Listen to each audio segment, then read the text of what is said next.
வணக்கம் மக்களே. நம்மளாம் எதிர்பார்த்த மாதிரி பிக் பாஸ்க்கான முதல் ப்ரோமோ வந்திருக்கு. இந்த ப்ரோமோல பார்த்தீங்கன்னா நம்மளாம் ரொம்ப ஆவலா வெயிட் பண்ணிட்டு இருந்த பார்வதி அவர்களுக்கான குடும்பம் இப்ப வீட்டுக்கு வந்திருக்காங்க. பார்வதி குடும்பத்துல இருந்து எனக்கு தெரிஞ்ச அவங்க அம்மா மட்டும் தான் வந்திருக்காங்கன்னு நினைக்கிறேன். அந்த ப்ரோமோல கவனிக்கும் போதே அவங்க அம்மா மட்டும் தான் இருக்காங்க. இது நான் எதிர்பார்த்த ஒரு சம்பவம் தான். இதை பத்தி கூட நான் உங்ககிட்ட சொல்லியிருந்தேன், கண்டிப்பா நோட் பண்ணியிருப்பேன்னு நினைக்கிறேன். அந்த வகையில பார்வதி அவர்களுக்கான அம்மா மட்டும் வீட்டுக்கு வந்திருக்காங்க. சரி, ஓகே, வீட்டுக்குள்ள போன அவங்க அம்மா வந்து ஏதாச்சும் சம்பவம் பண்றாங்களா, இந்த ப்ரோமோல ஏதாவது சம்பவம் இருக்க மாதிரி இருக்கான்னு கேட்டீங்கன்னா எனக்கு தெரிஞ்சு வாய்ப்பே இல்லை. நான் முன்னாடியே சொன்னேன்ல ப்ரோ, கண்டிப்பா சம்பவம் பண்ண மாட்டாங்க ப்ரோ, கண்டிப்பா பண்ண மாட்டாங்க. என்னதான் இருந்தாலும் அவங்க பொண்ணு தேவையில்லாம ஒரு நேஷனல் டெலிவிஷன்ல கண்ட வேலைகளை பார்த்திருந்தாலும் அந்த விஷயத்த உள்ள போய் உடைச்சு பேசி அதை ஒரு பெரிய பஞ்சாயத்து ஆக்குனா அது கண்டிப்பா கூட கொஞ்சம் தான் நெகட்டிவ் ஆகும்னு சொல்லிட்டு அவங்களுக்கு நல்லாவே தெரியும். அதனால கண்டிப்பா அந்த டாபிக்கை பெருசா தொட மாட்டாங்க. அப்படியே தொட்டாலுமே நார்மலா அப்படியே ஒத்தனாப்புல தொட்டுட்டு போக வாய்ப்பு இருக்கு. மத்தபடி எடுத்து பெருசா பேசி சண்டை போடலாம் வாய்ப்பே இல்லைன்னு சொல்லியிருந்தேன். அதே மாதிரி அவங்க அம்மா வந்து ரொம்ப சாஃப்டா தான் பேசுறாங்க. அப்ப எனக்கு தெரிஞ்சு 24 மணி நேரம் அப்படிங்கிறது வேஸ்ட்ன்னு தான் நினைக்கிறேன். ஏன்னா இப்ப பேசுறதை வச்சு பார்க்கும்போதே அவங்க அம்மா அந்த கண்டென்ட்டோட ஆசைப்படல அப்படிங்கிறது ஓப்பனா தெரியுது. சரி, ஓகே, ப்ரோமோல அம்மா என்ன மாதிரி பேசுறாங்க. ஆனா அம்மா பொறுத்தவரைக்கு லைட்டா குத்தி காமிச்சு பேசுற மாதிரி எனக்கு ஃபீல் ஆகுது.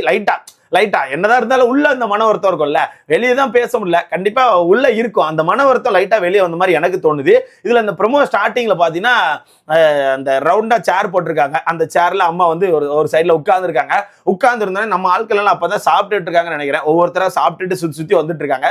இதுல காமு மாமா சட்டையை மாத்திட்டு வந்துட்டாருன்னு நினைக்கிறேன். வந்த உடனே அவங்க அம்மா பார்வதி அம்மா கூப்பிடுறாங்க, மாப்பிள்ள இல்ல கமார்தீன் அப்படின்னு சொல்லி சிரிக்கிறாங்க. இப்ப கண்டுபிடிச்சிட்டாங்க பார்வதிக்கு எங்க இருந்து அந்த சிரிப்பு வந்திருக்குன்னு சொல்லிட்டு. பார்வதி நல்லா நோட் பண்ணீங்கன்னா ஏதாவது பேசும்போது சண்டை போடும்போது ஏதாச்சும் ஒன்று ஒரு ஆர்கியூமெண்ட் போயிட்டு இருக்கும்போது அந்த ஆர்கியூமெண்ட்ல மழுப்புறதுக்கு இந்த மாதிரி ஒரு சிரிப்பை போடுவாங்க. கண்டிப்பா நீங்க கவனிச்சிருப்பீங்க, பார்வதி கிட்ட இந்த மாதிரி ஒரு சிரிப்பு இருக்கும். ஓகேவா, அவங்க அம்மாவும் சேம் அதே மாதிரி சிரிக்கிறாங்க. நல்லா இருக்கு ப்ரோ, அவங்க அம்மாக்கான சிரிப்பு எனக்கு பிடிச்சிருக்கு. அவங்க அம்மா உடனே குமார்தீன் அப்படின்னு சொல்லி கூப்பிட்டுட்டு ஒரு சிரிப்பை போடுறாங்க. சிரிப்பை போட்டோன்னே மாமா வந்து இதான் சாக்கு, காலில் விழுந்துடுறா கைப்புள்ள அப்படின்னு சொல்லிட்டு அம்மா அப்படின்னு சொல்லிட்டு காலில் விழுந்துட்டாப்புல. கண்கலங்க, கண்ணில் ஏதோ தூசி விழுந்த மாதிரி இருந்து அதனால கண்ணை தொடச்சேன். அம்மா காலில் போய் பொத்துன்னு விழுந்துட்டு அவங்க அம்மா அப்படியே எட்டி பார்த்துட்டு இருக்காப்புல, சிரிச்ச மேனிக்கு எட்டி பார்த்துட்டு இருக்காப்புல. உடனே அவங்க அம்மா அங்க இருந்து நல்லா இருப்பான்னு சொல்லிட்டு வாழ்த்துக்களை கொடுக்குறாங்க. நல்லா சிரிச்ச முகமா இருக்காங்க ப்ரோ. அதாவது எனக்கு தெரிஞ்சு இவங்க மனசுக்குள்ள இந்த கஷ்டமே இருந்தாலும் நம்மளால கண்டுபிடிக்க முடியாது ப்ரோ. ஏன்னா அந்த மாதிரி சிரிச்ச முகமா இருக்காங்க, அப்படியே சிரிச்சுக்கிட்டே இருக்காங்க. நல்லா இருப்பான்னு சொல்லி சிரிச்சுட்டே இருக்காங்க. உடனே அம்மா அந்த இடத்துல என்ன சொல்றாங்கன்னா, தொழில பெரிய ஆளா வாப்பா, உன்னோட தொழில வந்து நீ நல்லா வா அப்படின்னு சொல்லிட்டு கமாருதீனுக்கு ஒரு இதை சொல்றாங்க. உடனே பக்கத்துல இருந்து பாரு, அவன் ஹீரோ மாதிரி சுத்தி வந்துட்டு இருக்கான் அப்படின்னு சொல்லிட்டு தேவையில்லாம அக்கா கண்டென்ட் எடுத்து கொடுத்துட்டு இருக்காங்க. ஏன்னா அம்மா என்ன மனநிலையில இருக்காங்க அப்படிங்கிறதே தெரியாது. இப்படி இருக்கும்போது அந்த டாபிக் இப்படி அவனா பேசுவானா, கமாருதீன்ட்ட அவங்க அம்மாவே பேசினா கூட கொஞ்சம் கேப் விட்டு அந்த விஷயங்களை எக்ஸ்பிளைன் பண்ணிட்டு தான் இது பண்ணணும். ஆனா பாருக்கு ஒரே விளையாட்டு தான். ரொம்ப பார்வை பொறுத்தவரை நமக்கு தெரியும்ல, ரொம்ப ஜாலி, அவங்க ரொம்ப ஃப்ரீயா இருப்பாங்க. உடனே அந்த இடத்துல அம்மா அவன் ஹீரோ மாதிரி சுத்தி வரான்னு சொல்லிட்டு டப்புன்னு அம்மா ஒரு அடியை போட்டு விட்டாங்க. ஹீரோ எல்லாம் சும்மா, எப்படி ஹீரோ எல்லாம் சும்மா, ஹீரோ அப்படிங்கிறது விழுமயத்துல இருக்கணுமா, இப்படி ஏதாவது ஒரு வார்த்தை சொல்றாங்க. விழுமயத்துல இருக்கணும், விழுமயத்துல தான் ஹீரோவா இருக்கணும் அப்படின்ற மாதிரி ஒரு வார்த்தையை சொல்றாங்க. ஆக்சுவலா எனக்கு கரெக்டா ப்ரொனவுன்ஸ் பண்ண வரலன்னு நினைக்கிறேன். விழுமயத்துல ஏதோ ஒண்ணுதான் சொன்னாங்க, விழுமயத்துல ஹீரோவா இருக்கணும் அப்படின்னு சொல்றாங்க. சொன்னோடனே நானே ஷாக்கு, இதனா புது வார்த்தைன்னு சொல்லிட்டு. அண்ட் பார்வதிக்கான அம்மா வந்து தமிழ் ப்ரொஃபஸரா, அப்படி இருக்கும்போது சொல்லவா வேணும், கண்டிப்பா நமக்கு தெரியாத ஏகப்பட்ட வார்த்தைகளை பேசுவாங்க. அப்போ மாமா திணறிட்டாப்ல. மாமா உடனே அம்மா அந்த விழுமயம்னா என்னம்மா அப்படின்னு சொல்லிட்டு, இரு மாமா, டென்ஷன் ஆகாத மாமா, இது கெட்ட வார்த்தைலாம் இல்லை, பயப்படாத, சரியா, அது தமிழ் வார்த்தை தான். உடனே அம்மா அந்த இடத்துல விழுமயம்னா யாரையுமே கைவிடாத குணம் அப்படின்னு சொல்றாங்க. யாரையுமே கைவிடாத குணம், யாரையுமே கைவிடக்கூடாது, அந்த குணத்துக்கு பேர் தான் விழுமயம்னு சொல்லுவாங்கன்னு சொல்லிட்டு அவங்க அம்மா வந்து எக்ஸ்பிளைன் பண்றாங்க. ஏதோ குத்தி காமிச்சு பேசுற மாதிரி எனக்கு ஃபீல் ஆகுது. ஏன்னா அம்மா சிரிச்ச மேனிக்கே அதை சொல்றாங்க, விழுமயம்னா யாரையுமே கைவிடாத குணம் அப்படின்னு சொல்லிட்டு சிரிச்ச மேனிக்கே ஒரு மாதிரி பேசுறாங்க. நல்லா இருக்கு கைஸ், நல்லா இருக்கு, அது நல்லா இருக்கு. மாமாவே ஒரு மாதிரி திருத்திருன்னு முழிக்க ஆரம்பிச்சிட்டாங்க. எப்படி மாமாவே ஒரு மாதிரி திருத்திருன்னு முழிக்க ஆரம்பிச்சிட்டாப்ல. டக்குன்னு பாரு சைட்ல இருந்துட்டு விக்ரம் அப்படின்னு சொல்லிட்டு விக்ரம பண்றாங்க. ஏன்னா விக்ரம் வந்து மிரட்டிக்கிட்டே இருந்தாப்ல. உங்க அம்மா வரும்போது நான் வந்து நிறைய விஷயத்த சொல்லுவேன், உங்க அம்மா கிட்ட உன்னை பத்தி நான் போட்டு கொடுப்பேன், உங்க அம்மா மட்டும் உன்னோட கண்டென்ட்லாம் கேட்காம இருக்கட்டும், உன்னோட விஷயத்த பேசாம இருக்கட்டே, நான் கண்டிப்பா போட்டு விடுவேன்னு சொல்லிட்டு விக்ரம் வந்து ரொம்பவே ஆர்வமா இருந்தாப்ல. அதனால அக்காவுக்கு விக்ரம பார்த்து பயம். அதனாலதான் அக்கா வந்து அப்படியே விக்ரம் அப்படின்னு சொல்லிட்டு இழுக்கிறாங்க. அவன் சும்மா இருந்தாலும் நீ சும்மா இருக்க மாட்ட போலக்கா, நீ இழுத்து இழுத்து அவனை கூட்டுவான்னு நினைக்கிறேன். அப்புறம் அவன் கூட்டு வந்து பஞ்சாயத்தை உண்டு பண்ணிடுவான்.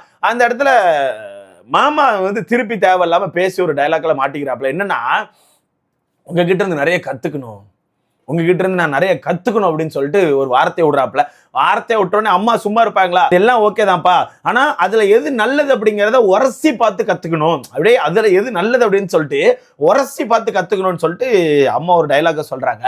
என்ன சொல்ல வராங்கன்னு தெரியல, ஆனா என்னமோ ஃபன்னா சொல்றாங்க அப்படிங்கிறது மட்டும் தெரியுது. உரசி பார்த்து கத்துக்கணும், வெளுமயத்துல ஹீரோவா இருக்கணும். ஆஹா, அப்ப அம்மாவுக்கு டவுட் வந்துட்டு இவன் விட்டுட்டு போயிருவான் அப்படின்னு சொல்லிட்டு அம்மாவுக்கு டவுட் வந்துட்டு, நல்லது எது கெட்டது எதுன்னு சொல்லிட்டு உரசி பார்த்து கத்துக்கணும்னு சொல்லி சொல்றாங்க. ஆஹா, இருக்கு காய்ஸ், இருக்கே.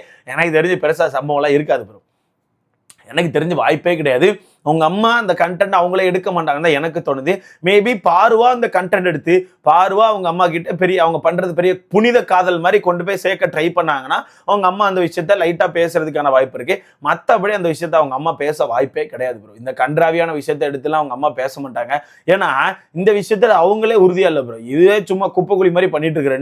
ரெண்டும் மாத்தி மாத்தி அங்கங்க பேசிட்டு இருக்கும்போது லவ்லாம் இல்ல ஃப்ரெண்டு தான். ஃப்ரெண்டுனா ஃப்ரெண்டு இல்லை, ஃப்ரெண்டுக்கு மேலே லவ்வருக்கு கீழே நடுவில் சொருவிட்டு உட்காந்துருக்கோன்னு சொல்லிட்டு சும்மா டைலாக் விட்டுட்டு இருக்காங்க. அது மட்டும் இல்லாமல் அக்கா வேற அப்பப்போ ஒரு டைலாக் விட்டுட்டு இருக்காங்க. வெளியே போயிட்டு தான் நான் எல்லாத்தையும் பார்த்து தெரிஞ்சு புரிஞ்சு அறிஞ்சு தான் டிசைட் பண்ணுவேன்னு சொல்லிட்டு ஒரு டைலாக் விட்டுட்டு இருக்காங்க. எனக்கு தெரிஞ்சு இது ஆகாது ப்ரோ, இது ரெண்டுமே ஆகாது. இது சும்மா வீட்டுக்குள்ள சீனை போட்டுட்டு இருக்காங்க. இப்போ அவங்க அம்மாவுக்கு ஒரு ஹோப்பை கொடுப்பாங்க, வெளியே வந்து இப்படி இருக்கும் அப்படி இருக்கும்னு சொல்லி ஒரு ஹோப்பை கொடுப்பாங்க. அவங்க அம்மா அந்த ஹோப்ல சரின்னு சொல்லிட்டு அந்த டாப்பிக்கே பேசாம எனக்கு தெரிஞ்சு அந்த டாப்பிக்கை கடந்து போக ட்ரை பண்ணுவாங்க. வெளியே போய் பார்க்கும்போது ஆஸ் யூஷுவல் எப்போ மாதிரி காமு மாமா அவர் வேலைக்கு போயிடுவாரு, பாரு அவங்களுக்கான வேலைக்கு போயிடுவாங்க. பட் அதுக்கு முன்னாடி ஒரு ட்ரிப்பு போடுவாங்க. ஒரு ட்ரிப்பு போட்டுட்டு எல்லாத்தையும் பேசி முடிச்சுட்டு அதுக்கப்புறம் அவங்க வேலையை பார்த்துட்டு போயிடுவாங்கன்னு எனக்கு தோணுது. இதுதான் என்னோட கணிப்புப்பா. உங்களுக்கான கணிப்பை மறக்காம கமெண்ட்ல போட்டுருங்க. எனக்கு தெரிஞ்ச அவங்க அம்மா பெருசா சண்டை போடுற மாதிரிலாம் தெரியல. மேபி எனக்கு தெரிஞ்ச அவங்க அம்மா 24 hours கூட இருக்க மாட்டாங்கன்னு நினைக்கிறேன். இன்னைக்கு நைட்டு கூட பிக் பாஸ்ட பெர்மிஷன் கேட்டு நைட்டு இங்கே தூங்க முடியாதுன்னு சொல்லிட்டு ஏதாச்சும் உடம்பு சரியில்லை அந்த மாதிரி ஏதாச்சும் பேசிட்டு போகிறதுக்கான வாய்ப்பு இருக்குன்னு சொல்லி தோணுது. ஸோ வெயிட் பண்ணி பார்க்கலாம். இதை பற்றி உங்களுக்கான கருத்துன்னு சொல்லிட்டு மறக்காம கமெண்ட்ல போடுங்க. ஆனால் அவங்க அண்ணெல்லாம் யாருமே வரல, அவங்க அம்மா மட்டும் தான் வந்திருக்காங்க.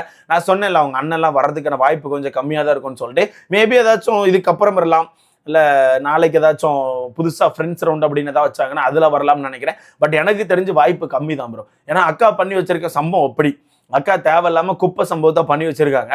அப்படி இருக்கும்போது அது மிகப்பெரிய நெகட்டிவ் வாய்ப்பே இருக்கு. அந்த டைம்ல ஒரு கிரிமினல் லாயரா இருந்துட்டு உள்ள வந்து அது தேவையில்லாத வேலைன்னு யோசிப்பாங்கன்னு எனக்கு தோணுது. இல்ல அப்பெல்லாம் இல்ல, என்ன நடந்தாலும் பரவாயில்லன்னு சொல்லிட்டு குடும்பம் வந்தாங்கன்னா ஓகே தான். அது இப்போ பாரு கொஞ்சம் ஹாப்பியாக தான் ஃபீல் ஆவாங்க, ஒன்றும் பிரச்சனை இல்லை. ஸோ வெயிட் பண்ணி பார்க்கலாம். ஸோ அவங்க அம்மா பேசுறதுலே தெரியுது. எனக்கு தெரிஞ்சு மாப்பிள்ளை வச்சு இப்போ கமாருதினா ஒன்றுமே சொல்ல மாட்டாங்க அப்படிங்கிறது தெரிஞ்சு போச்சு. அந்த டாப்பிக்கே தொட மாட்டாங்க. வேணா பாருங்க, பாருவா அந்த கண்டென்ட்டை புஷ் பண்ணுவாங்க. பாருவா வேணுக்குனே அவங்க அம்மாவை கூட்டு போய் ஒரு முக்கில் உட்காந்து இப்படிமா அப்படிமா இது விளையாட்டுமா, இந்த விளையாட்டுல இப்படி விளையாட்டு ஆயிடுச்சுமா, அப்பப்போ நாங்களும் விளையாடிட்டோம் வச்சு அப்பப்போ நாங்களும் ஒரு மாதிரி ஃபீலிங்ஸை ஷேர் பண்ணிட்டோமா, வேற ஒன்றும் இல்லைம்மான்னு சொல்லிட்டு பாருவா அந்த கண்டென்ட் எடுப்பாங்க. பாருவா அந்த கண்டென்ட் எடுத்து அவங்க அம்மா கிட்ட அந்த கண்டென்ட்டை கொடுக்க ட்ரை பண்ணுவாங்க. ஆனால் அவங்க அம்மா அந்த கண்டென்ட்டை இக்னோர் பண்ணுவாங்க தான் எனக்கு தோணுது. ஸோ வெயிட் பண்ணி பார்க்கலாம். இது ஒரு லவ்னு சொல்லிட்டு பெரிய காவிய காதல் மாதிரி தான் பேசிட்டு இருக்காங்க. ஸோ இதை பற்றி உங்களுக்கான கருத்தை மறக்காம கமெண்ட்ல போடுங்க. அடுத்த பார்க்கலாம்.